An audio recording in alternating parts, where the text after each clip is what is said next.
Bago tayo magsimula, huwag kalimutang mag-like at share. Kung nagustuhan ninyo, mag-comment sa ibaba. Maraming salamat, let's go, ituloy na natin ang kwento. Dahil sa pagkabigla, bahagyang napa-atras si Yin Yugen, at sa isang iglap ay sumagi sa kanyang isip na baka si Li Fan ang matagal nang nawawalang ama ng kanyang kapatid. Ngunit mabilis niyang itinakwil ang ideya, mariing sinabing walang pagkakatulad ang dalawa. Ipinaliwanag ni Li Fan na nagtatanong lamang siya dahil sa likas na pagkaosyoso. Nagbuntong hininga si Yin Yugen, at sinabing nauunawaan niya, sapagkat natural lamang na magtanong ang isang tao tungkol sa kanyang pinagmulan. Doon niya ibinunyag ang kanilang kasaysayan, silang magkapatid ay nagmula sa pulo ng Yelan sa Hilaga.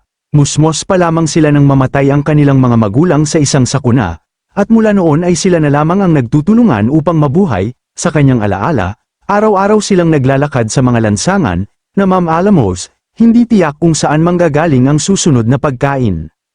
Ngunit sa isang punto, hindi na niya matandaan kung kailan eksakto, biglang nagsimulang makakita ng mahalagang bagay ang kanyang kapatid sa iba't ibang lugar. Mula roon, unti-unting umunlad ang kanilang buhay, hanggang sa huli nagawa ng kanyang kapatid na maitayo ang Tianbaolu ng mag-isa.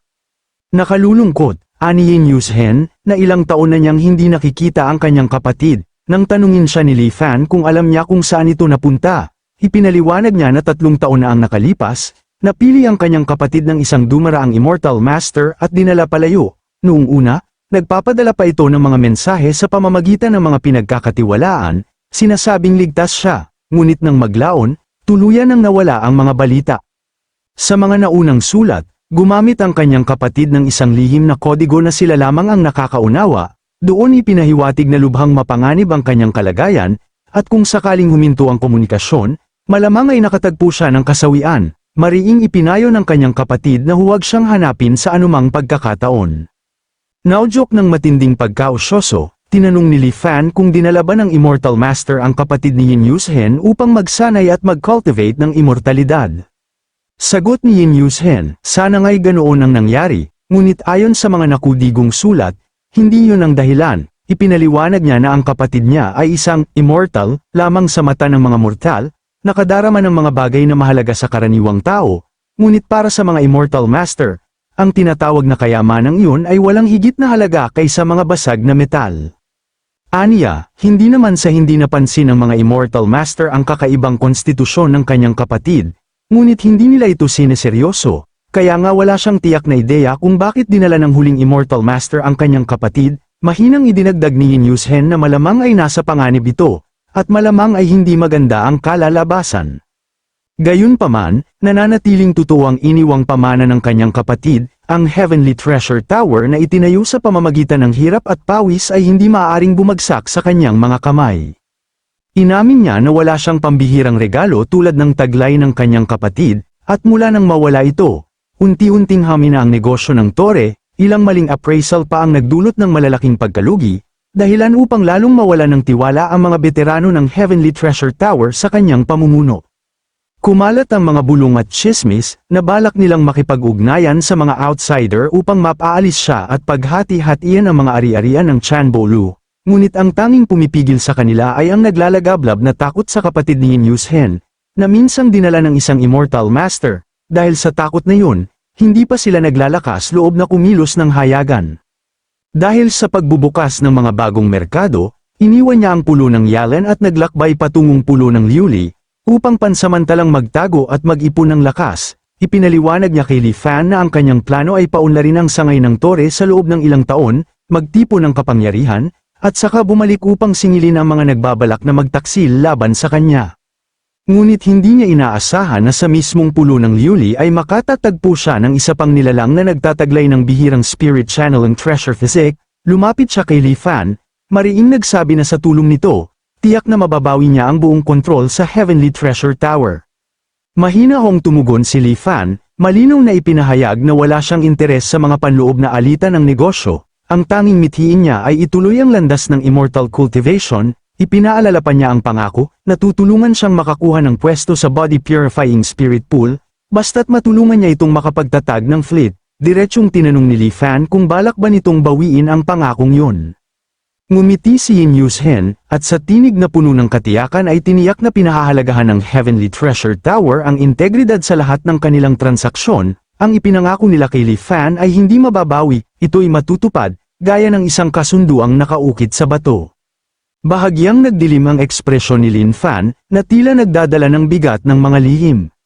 Nagpapatuloy siya, ipinaliwanag na kahit makapasok si Li Fan sa spirit pool, hindi magiging madali ang pag-alis ng miasma mula sa katawan.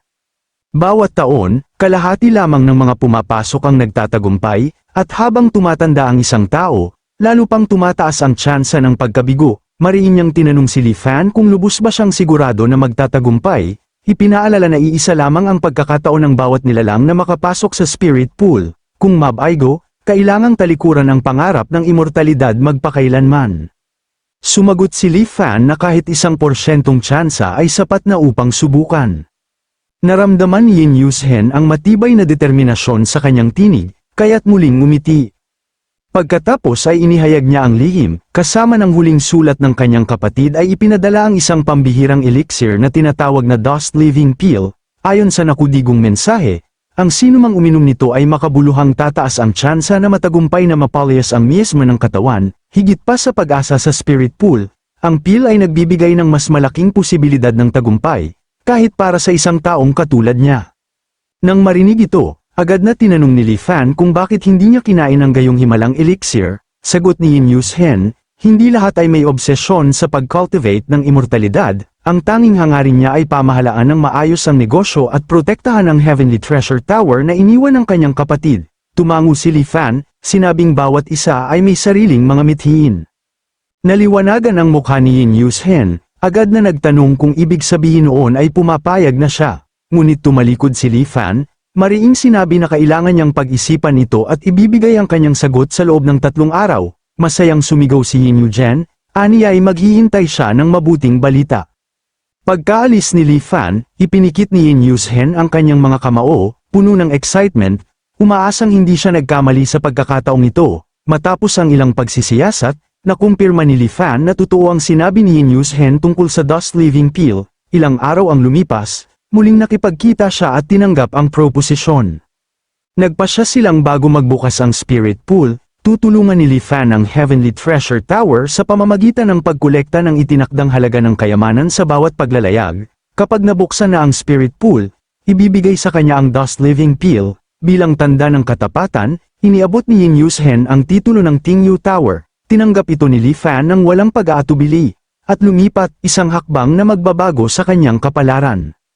Ang Tingyu Tower ay nakatayo sa gitna ng pulo ng Liuli, isang matayog na gusali na bagamat nakapaloob sa masiglang pamilihan, Wari isang tahimik na kanlungan na nakalilihim sa kailaliman ng mga bundok. Sa sumunod na taon, matagumpay na natapos ni Li Fan ang 3 opisyal na paglalayag ng pulo ng Liuli. Sa bawat pagbabalik, dala niya ang ilang kahan ng kayamanan na nagpangilabot at nagpasindak sa buong pulo, na para bang ang dagat mismo ay yumuko sa kanyang kapangyarihan.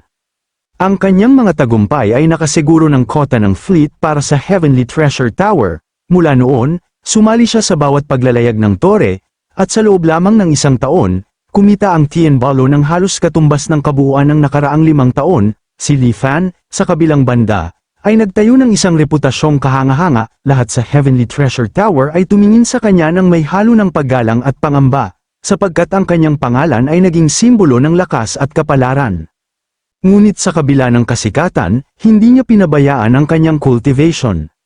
Sa bawat oras na malaya, buong taon niyang masigasig na sinanay ang Profound Yellow Heart Cleansing Incantation, at sa huli, isang pambihirang kaganapan ang nagdulot sa kanya ng tuwa.